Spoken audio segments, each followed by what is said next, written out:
Dear students, Mary's physics ക്ലാസ്സിലേക്ക് ഏവർക്കും സ്വാഗതം. ആപ്ലിക്കേഷൻസ് ഓഫ് ഗോസസ് ലോയാണ് അടുത്തതായിട്ട് പഠിക്കാനുള്ളത്. 3 ആപ്ലിക്കേഷൻസ് ആണ് നിങ്ങൾക്ക് പഠിക്കാനുള്ളത്. ആദ്യത്തേത് field due to an infinitely long straight uniformly charged wire. Infinitely long ആയിട്ടുള്ള ഒരു യൂണിഫോംലി ചാർജ്ഡ് വയർ ആണ് ഇവിടെ വരച്ചിരിക്കുന്നത്. R ഡിസ്റ്റൻസ് അകലെയുള്ള പോയിന്റ് പിയിലൂടെ കടന്നു പോകുന്ന ഇലക്ട്രിക് ഫീൽഡിന്റെ ഇക്വേഷൻ ആണ് നമുക്ക് കണ്ടുപിടിക്കേണ്ടത്. ആദ്യം ഇലക്ട്രിക് ഫീൽഡിന്റെ ഡയറക്ഷൻ എങ്ങോട്ടാണെന്ന് അറിയണം. ഒരു പോസിറ്റീവ് ചാർജിന്റെ electric field lines radially outward ആയിരിക്കും. സോ ഈ പോസിറ്റീവ് ചാർജ് മൂലമുള്ള ഇലക്ട്രിക് ഫീൽഡ് പോയിന്റ് പിയിലൂടെ ഈ ഡയറക്ഷനിലായിരിക്കും കടന്നു പോകുന്നത്. ഈ ചാർജ് മൂലമുള്ള ഇലക്ട്രിക് ഫീൽഡ് പോയിന്റ് പിയിലൂടെ ഈ ഡയറക്ഷനിലായിരിക്കും കടന്നു പോകുന്നത്. ഈ ഡയറക്ഷനെ നമുക്ക് റിസോൾവ് ചെയ്യാം. ഒന്ന് എക്സ് ആക്സിസിന്റെ ഡയറക്ഷനിലും ഒന്ന് വൈ ആക്സിസിന്റെ ഡയറക്ഷനിലും. ഈ പോസിറ്റീവ് ചാർജ് കാരണമുള്ള ഇലക്ട്രിക് ഫീൽഡ് പോയിന്റ് പിയിലൂടെ ഈ ഡയറക്ഷനിലായിരിക്കും കടന്നു പോകുന്നത്. ഈ ഡയറക്ഷന്റെ റെക്ടാംഗുലർ കമ്പോണൻസ് വരച്ചു നോക്കുക. എക്സ് ഡയറക്ഷനില് ഈ ലൈനിലൂടെ തന്നെയായിരിക്കും, വൈ ഡയറക്ഷനില് ഈ ഡയറക്ഷനിലായിരിക്കും. സോ ഈ വെർട്ടിക്കൽ കമ്പോണൻസ് ക്യാൻസൽ ചെയ്തു പോകും. ഹൊറിസോണ്ടൽ ഡയറക്ഷനിൽ മാത്രമേ ഇലക്ട്രിക് ഫീൽഡിന്റെ ഡയറക്ഷൻ ഉണ്ടാകത്തുള്ളൂ. ഈ പോയിന്റിലാണെങ്കിൽ ഇവിടുത്തെ ഇലക്ട്രിക് ഫീൽഡിന്റെ ഡയറക്ഷൻ ഇങ്ങോട്ടായിരിക്കും, ഇവിടുത്തെ ഇലക്ട്രിക് ഫീൽഡിന്റെ ഡയറക്ഷൻ ഇങ്ങോട്ടായിരിക്കും, ഇവിടുത്തെ ഇലക്ട്രിക് ഫീൽഡ് ഈ രീതിയിലായിരിക്കും. ഇലക്ട്രിക് ഫീൽഡിന്റെ ഡയറക്ഷൻ എന്തുകൊണ്ടാണ് ഈ ഡയറക്ഷനിൽ കാണിച്ചിരിക്കുന്നതെന്ന് നിങ്ങൾക്ക് മനസ്സിലാകാൻ വേണ്ടി ഇത്രയും പറഞ്ഞു എന്ന് മാത്രമേ ഉള്ളൂ. ഗോസസ് ലോ അപ്ലൈ ചെയ്യണമെങ്കിൽ ഒരു ക്ലോസ്ഡ് സർഫസ് വേണം. അതാണ് ഗോസിയൻ സർഫസ്.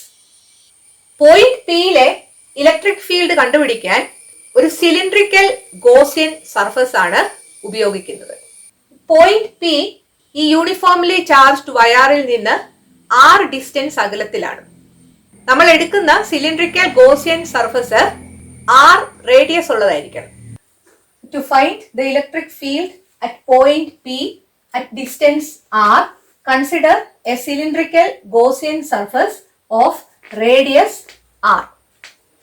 ഈ സിലിണ്ട്രിക്കൽ ഗോസിയൻ സർഫസിലൂടെയുള്ള ടോട്ടൽ ഇലക്ട്രിക് ഫ്ലക്സ് അറിയണം. ഈ സിലിണ്ട്രിക്കൽ ഗോസിയൻ സർഫസിന് 3 പാർട്സ് ഉണ്ട്. 2 എൻഡ് ഫേസസും ഒരു കർവ്ഡ് പാർട്ടും. ഇതൊരു സിലിണ്ട്രിക്കൽ ഗോസിയൻ സർഫസ് ആണെന്ന് വിചാരിക്കുക. ഈ സർഫസിന് 2 എൻഡ് ഫേസസും ഉണ്ട്, ഒരു കർവ്ഡ് പാർട്ടും ഉണ്ട്. ഇവിടുത്തെ ടോട്ടൽ ഫ്ലക്സ് എന്ന് പറയുന്നത് 2 എൻഡ് ഫേസുകളിലൂടെയുള്ള ഫ്ലക്സും കർവ്ഡ് പാർട്ടിലൂടെയുള്ള ഫ്ലക്സും കൂടെ കൂട്ടുന്നതാണ്. That is equal to integral E dot D S 1 plus integral E dot D S 2 plus integral E dot D S 3. ഈ സിലിണ്ട്രിക്കൽ സർഫസിൽ എല്ലായിടത്തും ഇലക്ട്രിക് ഫീൽഡ് റേഡിയൽ ആണ്. ഈ പോയിന്റ് കൺസിഡർ ചെയ്യുക. ഇവിടെ ഇലക്ട്രിക് ഫീൽഡിന്റെ ഡയറക്ഷൻ ഇങ്ങോട്ടാണ്. ഈ എൻഡ് ഫേസിന്റെ സർഫസ് ഏരിയ വെക്റ്റർ എന്ന് പറയുന്നത് ഈ സർഫസിന് പെർപെൻഡിക്കുലർ ആണ്. സോ വെക്റ്റർ ഇയും വെക്റ്റർ ഡി എസും തമ്മിലുള്ള ആംഗിള് 90 ഡിഗ്രി ആയിരിക്കും. ഇത് എക്സ്പാൻഡ് ചെയ്യുമ്പോൾ ഈ ഡി എസ് കോസ് 90 എന്ന് വരും. Cos 90 degree is 0. അതുപോലെ തന്നെ ഈ എൻഡ് ഫേസിന്റെ നോക്കുക. ഇവിടുത്തെ ഇലക്ട്രിക് ഫീൽഡിന്റെ ഡയറക്ഷൻ ഇങ്ങോട്ടാണ്. ഈ എൻഡ് ഫേസിന്റെ ഏരിയ വെക്റ്റർ ഈ സർഫസിന് പെർപെൻഡിക്കുലർ ആണ്. That is vector E and vector D S are perpendicular. So ഇവിടെയും ഈ ഡി എസ് കോസ് 90 എന്ന് വരും. ഇലക്ട്രിക് ഫ്ലക്സിന്റെ equation that is equal to 0. അതായത് ഇലക്ട്രിക് ഫീൽഡ് എല്ലായിടത്തും റേഡിയൽ ആയതുകൊണ്ട് ഈ എൻഡ് ഫേസസ് മൂലമുള്ള ഇലക്ട്രിക് ഫ്ലക്സ് 0 ആയിരിക്കും. ഈ കർവ്ഡ് പാർട്ട് നോക്കുക. കർവ്ഡ് പാർട്ടിലെ ഒരു പോയിന്റ് ആണ് പോയിന്റ് പി. അവിടുത്തെ ഇലക്ട്രിക് ഫീൽഡിന്റെ ഡയറക്ഷൻ ഇങ്ങോട്ടാണ്. ഇവിടുത്തെ ഒരു ചെറിയ ഏരിയ എടുക്കുവാണെങ്കിൽ ആ സർഫസിന് പെർപെൻഡിക്കുലർ ആയിരിക്കും ഏരിയ വെക്റ്റർ. ആ ഏരിയ വെക്റ്ററും ഈ ഡയറക്ഷനിൽ തന്നെയാണ്. Vector E and vector D S are in the same direction along the curved part of the cylindrical Gaussian surface. curved പാർട്ടിലൂടെയുള്ള ഇലക്ട്രിക് ഫ്ലക്സ് മാത്രം നമ്മൾ കൺസിഡർ ചെയ്താൽ മതി. Since the field is radial everywhere, the flux through the two end faces of the cylindrical Gaussian surface is 0. കാരണം vector E and vector ds are perpendicular to each other. But at the curved part of the cylindrical surface, vector E and vector ds are in the same direction. So theta is equal to 0 degree. So flux through the Gaussian surface is equal to the flux through the curved cylindrical surface. Flux in the equation എഴുതാം. phi is equal to integral, the closed integral വേണം, കാരണം closed surface ആണ് എടുക്കുന്നത്. vector E dot vector ds is equal to closed integral E ds cos theta. Theta is 0 degree. So cos 0. Cos 0 is equal to 1. So this can be written as E into closed integral ds. That is equal to E into ds നെ integrate ചെയ്താൽ s കിട്ടും. ഈ curved പാർട്ടിന്റെ surface ഏരിയയുടെ equation 2 pi r into L എന്നാണ്. So s is equal to 2 pi r into L. So phi യുടെ equation phi is equal to E into 2 pi r into L എന്ന് എഴുതാം. This is equation number 1. By Gauss's law, phi is equal to Q by epsilon 0. ഇതൊരു uniformly charge straight wire ആണ്. ഇവിടുത്തെ charge density എന്ന് പറയുന്നത് linear charge density ആണ്. That is charge per unit length. So linear charge density lambda is equal to Q by L എന്നാണ്. Q is equal to lambda into L. So phi യുടെ equation lambda into L divided by epsilon 0 എന്ന് കിട്ടും. This is equation number 2. So equations 1 and 2 ന്റെ right side നെ equate ചെയ്യാം. From equations 1 and 2, E into 2 pi r L is equal to lambda L divided by epsilon 0. രണ്ടു വശത്തെയും L cut ചെയ്തു പോകും. ഈയുടെ equation lambda divided by 2 pi r epsilon 0 എന്ന് കിട്ടും. So ഈ ഇക്വേഷനിൽ നിന്ന് E is inversely proportional to R എന്ന് മനസ്സിലാക്കാം. അതായത് ഈ ഡിസ്റ്റൻസ് കൂടുന്നതിനനുസരിച്ച് ഇലക്ട്രിക് ഫീൽഡ് കുറയും. ഗോസസ് ലോയുടെ രണ്ടാമത്തെ ആപ്ലിക്കേഷൻ നോക്കാം. Electric field due to a uniformly charged infinite plane sheet. ഒരു ഇൻഫിനിറ്റ് പ്ലെയിൻ ഷീറ്റ് ആണ് ഇവിടെ വരച്ചിരിക്കുന്നത്. അത് യൂണിഫോംലി ചാർജ്ഡ് ആണ്. ആർ ഡിസ്റ്റൻസ് അകലത്തിൽ പോയിന്റ് പി മാർക്ക് ചെയ്തിരിക്കുന്നു. പോയിന്റ് പിയിലെ ഇലക്ട്രിക് ഫീൽഡ് ആണ് കണ്ടുപിടിക്കേണ്ടത്. ഗോസസ് ലോ അപ്ലൈ ചെയ്യണമെങ്കിൽ ഒരു ക്ലോസ്ഡ് സർഫസ് വേണം.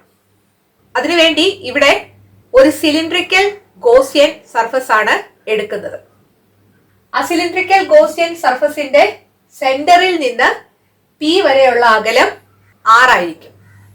ഇതൊരു uniformly charged infinite plane sheet ആണെന്ന് വിചാരിക്കുക. ആർ ഡിസ്റ്റൻസ് അകലത്തിലാണ് പോയിന്റ് പി. പോയിന്റ് പിയിലെ ഇലക്ട്രിക് ഫീൽഡ് അറിയാൻ ഒരു സിലിണ്ട്രിക്കൽ ഗോസിയൻ സർഫസ് കൺസിഡർ ചെയ്യുക. ആ സിലിണ്ട്രിക്കൽ ഗോസിയൻ സർഫസിന്റെ സെന്ററിൽ നിന്ന് പോയിന്റ് പി വരെയുള്ള അകലം r ആയിരിക്കണം. പോസിറ്റീവ് ചാർജിൽ നിന്നുള്ള ഇലക്ട്രിക് ഫീൽഡിന്റെ ഡയറക്ഷൻ റേഡിയലി ഔട്ട്വേർഡ് ആയിരിക്കും.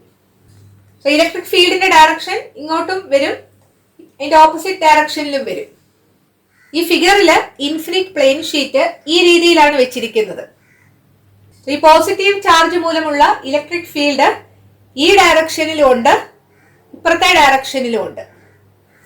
സോ ഇലക്ട്രിക് ഫീൽഡിന്റെ ഡയറക്ഷൻ റൈറ്റിലോട്ടും വരും ലെഫ്റ്റിലോട്ടും വരും.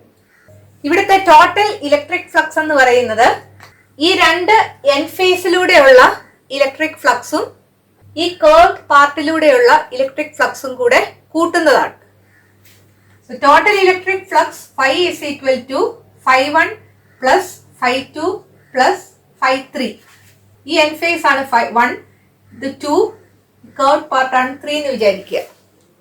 So phi is equal to integral vector E dot vector ds1 plus integral vector E dot vector ds2 plus integral vector E dot vector ds3. നിങ്ങൾക്ക് മനസ്സിലാകാൻ വേണ്ടി ഞാൻ ഈ രീതിയിൽ ആദ്യം കാണിച്ചു തരാം. ഇലക്ട്രിക് ഫീൽഡ് റേഡിയലി ഔട്ട്വേർഡ് ആണ്. ഈ എൻ ഫേസ് നോക്കുവാണെങ്കിൽ ഇവിടുത്തെ ഏരിയ വെക്ടർ ഈ സർഫസിന് പെർപെൻഡിക്കുലർ ആണ്. സോ ഇലക്ട്രിക് ഫീൽഡ് ഈ ഡയറക്ഷനിലാണ്, ഏരിയ വെക്ടറും അതേ ഡയറക്ഷനിൽ തന്നെയാണ്. സോ ഈ എൻ ഫേസിൽ വെക്ടർ ഇയും വെക്ടർ ഡിഎസും ഒരേ ഡയറക്ഷനിലാണ്. അതുപോലെ തന്നെയാണ് ഇപ്പുറത്തെ എൻ ഫേസിൽ ഇലക്ട്രിക് ഫീൽഡിന്റെ ഡയറക്ഷൻ ഇങ്ങോട്ടാണ്, ഏരിയ വെക്ടറിന്റെ ഡയറക്ഷനും ഇങ്ങോട്ട് തന്നെയാണ്. അതായത് രണ്ട് എൻ ഫേസുകളിലും ഇലക്ട്രിക് ഫീൽഡും ഏരിയ വെക്ടറും ഒരേ ഡയറക്ഷനിലാണ്. ഈ സിലിണ്ടറിക്കൽ ഗോസിയൻ സർഫസിന്റെ കർവ്ഡ് പാർട്ട് നോക്കുക. ഇവിടുത്തെ ഒരു ഏരിയ കൺസിഡർ ചെയ്താൽ ഏരിയ വെക്ടർ ഈ ഡയറക്ഷനിലാണ്, ഇലക്ട്രിക് ഫീൽഡ് ഈ ഡയറക്ഷനിലുമാണ്. അതായത് വെക്ടർ ഇയും വെക്ടർ ഡിഎസും പെർപെൻഡിക്കുലർ ആണ്. പെർപെൻഡിക്കുലർ ആകുമ്പോൾ vector E dot vector DS ചെയ്താൽ ഇ ഡിഎസ് കോസ് 90 ഡിഗ്രി എന്ന് വരും. Cos 90 degree is 0. So curved part മൂലമുള്ള ഇലക്ട്രിക് ഫ്ലക്സ് 0 ആയിരിക്കും. എൻ ഫേസുകൾ മൂലമുള്ള ഇലക്ട്രിക് ഫ്ലക്സ് മാത്രമേ ഇവിടെ കാണത്തുള്ളൂ. So this is equal to integral E dot DS plus integral E dot DS plus 0. ഇവിടെ നമ്മൾ ds1 എന്നും ds2 എന്നും കൊടുക്കാത്തത് രണ്ട് എൻ ഫേസുകളും സർക്കുലർ തന്നെയാണ്, അതിന്റെ ഏരിയയ്ക്ക് വ്യത്യാസമില്ല. So this is equal to 2 times integral E dot DS എന്ന് വരും. സോ ഇവിടെ എഴുതിയിരിക്കുന്നത് നോക്കുക. Electric flux through the curved part of the cylindrical Gaussian surface is 0 since vector E and vector DS are perpendicular to each other. But at the two end faces of the cylindrical Gaussian surface, vector E and vector ds are in the same direction. So flux through the cylindrical Gaussian surface is equal to flux through the two end faces of the cylindrical surface.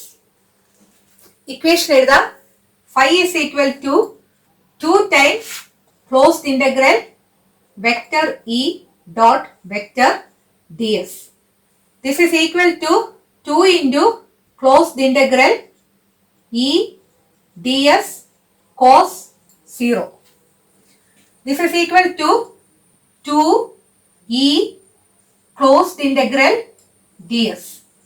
That is equal to 2 E s. ഇവിടുത്തെ S എന്ന് പറയുന്നത് സർക്കിളിന്റെ surface ഏരിയയാണ്. പക്ഷെ ഇവിടെ equation substitute ചെയ്യേണ്ട കാര്യമില്ല, S എന്ന് തന്നെ എഴുതിയാൽ മതി. So phi is equal to 2es, equation number 1. By Gauss's law phi is equal to q divided by epsilon 0. ഇതൊരു പ്ലെയിൻ ഷീറ്റ് ഓഫ് ചാർജ് ആണുള്ളത്. ഇവിടുത്തെ ചാർജ് ഡെൻസിറ്റി എന്ന് പറയുന്നത് സർഫസ് ചാർജ് ഡെൻസിറ്റി ആണ്. Surface charge density sigma is equal to charge per unit surface area, or Q is equal to sigma into S. Q ന് sigma into S ന് substitute ചെയ്യുക. Then phi is equal to sigma into S divided by epsilon 0 എന്ന് കിട്ടും. This is equation number 2. Here sigma is the surface charge density of the uniformly charged infinite plane sheet. Equations 1 and 2 left side same ആണ്, അതുകൊണ്ട് right side equate ചെയ്യാം. So from equations 1 and 2, 2ES is equal to sigma S divided by epsilon 0. ഈ രണ്ട് എസ്സുകള് cut ചെയ്ത് കളയാം. ഇങ്ങനെ cut ചെയ്യാൻ വേണ്ടിയാണ് നമ്മൾ ഈ ഇക്വേഷനിൽ എസിന്റെ വാല്യൂ സബ്സ്റ്റിറ്റ്യൂട്ട് ചെയ്യാഞ്ഞത്. Therefore, E is equal to sigma divided by 2 epsilon 0. Electric field is independent of R. Gauss's ലോയുടെ രണ്ട് ആപ്ലിക്കേഷൻസ് ആണ് ഈ വീഡിയോയിൽ ഡിസ്കസ് ചെയ്തത്. മൂന്നാമത്തെ ആപ്ലിക്കേഷൻ അടുത്ത വീഡിയോയിൽ എക്സ്പ്ലെയിൻ ചെയ്യാം. ഈ വീഡിയോ നിങ്ങൾക്ക് ഇഷ്ടപ്പെട്ടെങ്കിൽ നിങ്ങളുടെ കൂട്ടുകാരോടും മേരീസ് ഫിസിക്സ് ക്ലാസ്സിനെ കുറിച്ച് പറയണം. ഇതൊരു ഫ്രീ യൂട്യൂബ് ക്ലാസ് ആണ്. ഈ ചാനൽ സബ്സ്ക്രൈബ് ചെയ്യാൻ മറക്കരുത്. അടുത്ത വീഡിയോയിൽ വീണ്ടും കാണാം. Thank you.